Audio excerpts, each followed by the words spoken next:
Defending Jacob is a new show that just had its finale on Apple TV, and it stars Chris Evans, Michelle Dockery, and Jaeden Martell, and is based off of the book by William Landy, and it was created by Mark Bombach. So Chris Evans plays an assistant DA. He has a very nice life, he loves his family, things are going well, he likes his job, and then one day a young kid is brutally murdered. The body's found in a park, and his son is implicated in the murder. And a lot of the evidence points to his son. There's not a lot of key figures in this murder.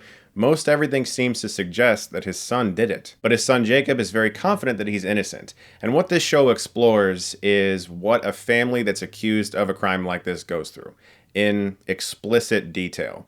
For some people, that might be a little boring. It could drag a bit because you're going to see just about everything that might affect a family that's going through a very public disaster like this. The family has to start shopping for groceries at like 6 in the morning, right when a store opens, to make sure there's not a lot of customers that could see them, and they have a hard time going out in public. And since Chris Evans' character is an assistant DA, obviously he can't really be involved with the law or any legal consequences or decisions for other people's lives when his son is being tried for murder. And of course, all of this is taking a toll on Jacob as well, because kids at school are looking through his social media posts, things that he's said in the past. They are looking into every single thing he ever said at any point in time in public or in private and trying to make it seem like he's a murderer. And this is where the show really excels, the family drama around this situation. You really start to feel the weight of it. It really begins to feel like you're watching a family their lives are fucking over. Even if the kid's innocent, they have nothing to go back to after this. So the whole series has this feeling of dread that never really goes away, because we also flash forward to the future, and we see that Chris Evans is involved in some kind of a hearing, and he just looks gaunt. And you're thinking to yourself, if that's in the future, what happens in between now and then that gets him to that point? And so the whole show has a lot of tension built up from that.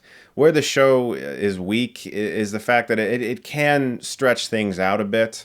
It's 8 episodes. I think it might have been better as 6. There's some episodes in the middle where it seems like not a lot is learned.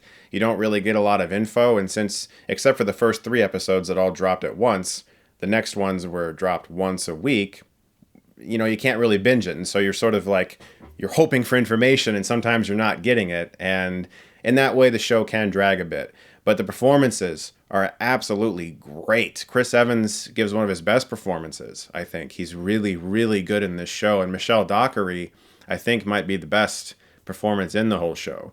She's brilliant. Jaeden Martell is really good. And what's so good about his performance is he might have the most difficult one, actually. Because the thing that's most interesting about the show is that you're not exactly sure if he's innocent or guilty. There's a lot of the show where you're wondering, I don't know, he kind of seems like maybe he did it. But then there's evidence that presents itself that makes it seem like he didn't. He's that perfect modern portrayal of a kid who, through social media, makes jokes, doesn't realize the implications of said jokes, and then when accused of something like this, doesn't know how to come to terms with that. And everyone looks at everything this kid has ever written and just uses it as confirmation that the kid's a murderer. So in that way, this show is fascinating because it's able to take tropes and cliches of former legal dramas and apply them to today, and you can see how they change with modern day technology. The show also had some surprise casting that I don't want to spoil for you, so at this point I'm going to talk a little bit about spoilers, and that's your warning if you haven't seen the show. I do recommend that you check it out. I don't love everything about it. We'll get into some of that in a second, but there's your spoiler warning. J.K. Simmons shows up, and I had no idea he was in this show. He plays Chris Evans' father, who's been in jail for many years for a terrible crime. And that relationship and the dynamic there I thought was very fascinating. Acting was phenomenal. What I didn't like about this show was the final episode. The second to final episode is amazing. It's the best episode in the entire show thus far. Really riveting. The courtroom proceedings, it just feels like everything is happening and the family is just fucked. Like, you're like, okay, they're done. After that episode, you have no idea how they're going to claw their way out of this situation. But from the beginning of the final episode, it just takes this turn where the case is over, somebody confesses to it, and then they just go on a vacation. and it just slows way down, and all of a sudden you're wondering where the show's going. They present a maybe scenario where another girl goes missing and Jacob was the last person to have seen her, and for a while you're like, oh my god, did this kid get away with it? Did he do it again? You find out that J.K. Simmons' character paid a guy to confess, and then that guy killed that person, making it look like a suicide with a confession. And so now you're wondering, okay, did Jacob actually do it? Like, the confirmation you thought you got, which you were hoping for 8 episodes, suddenly doesn't matter. And now you're left wondering again. But the red herring situation they set up with this little girl while they're on vacation, she shows back up again. She's fine. It wasn't Jacob. But in between that time frame, Chris Evans confesses to his wife that he knows his father set up that suicide confession. And it was actually a homicide. So it just seems like this weird red herring scenario that was used to make the family situation even worse. The mom goes out with her kid one day and smashes their car into the side of a fucking tunnel because she's just so angry at her kid and believes her kid's a murderer. But then the characters don't even die. They're in a hospital and Evans is just sitting there. And apparently the mother has now lost her memory of plowing her car into the side of this tunnel in an attempt to kill herself and her child. And because of this memory loss, I guess we're just back to square one now, and the only person who knows anything is Chris Evans, who's sitting there terribly sad, and it just ends. This, to me, was an extremely disappointing finale. And I was sort of pulling for this show because it didn't get great reviews. But this finale, it just felt like such a whimper.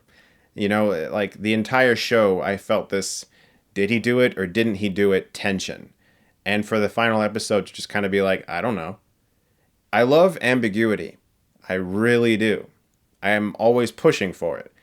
But when your entire series, an 8-hour event, is basically about did he or didn't he, and then at the end you're like, I don't know. To me, that feels lazy. It's kind of a cop-out.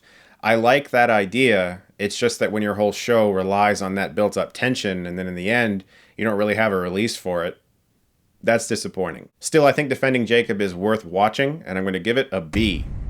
I would have given it a much higher grade if they stuck that landing, but what I did like about the show is the way it just in grotesque almost detail shows what a family can go through when they're accused of something like this. And I thought that aspect of the show was riveting. The performances and the direction are super strong, and the writing is very good, but that final episode just didn't do it for me. Well, guys, thank you so much as always for watching. I do also want to give a big thank you to the sponsor for this video, and that is Skillshare. Skillshare is an online learning community where millions come together to take the next step in their creative journey, with thousands of inspiring classes for creative and curious people on topics including illustration, design, photography, video, freelancing, and more. And there's a lot of great classes on Skillshare for people who are interested in filmmaking, like iPhone filmmaking, create cinematic video with your phone, taught by Caleb Babcock and Niles Gray from Moment, or low budget filmmaking, tips and tricks for an indie look, taught by Maddie Brown. And in my experience, classes like that are very helpful, especially if you're trying to make a short film or a feature film on a budget, because usually you're just working with what you have, or you're borrowing from somebody, and it's good to learn as much as possible about low budget filmmaking equipment. So please do visit the link in the description below, and the first 1,000 of you can have Skillshare's premium membership for free for 2 months. Please do check out that link in the description below. Thank you guys as always for watching, and thank you to Skillshare for sponsoring this video. I also want to let you know that I'm going to have a new Hilariosity this weekend. I'm pretty excited about it. It's one of the worst, I think it actually might be the worst reviewed film on Rotten Tomatoes. So look forward to that, guys. Thank you so much as always for watching, and if you like this, you can click right here and get Stuckmanized.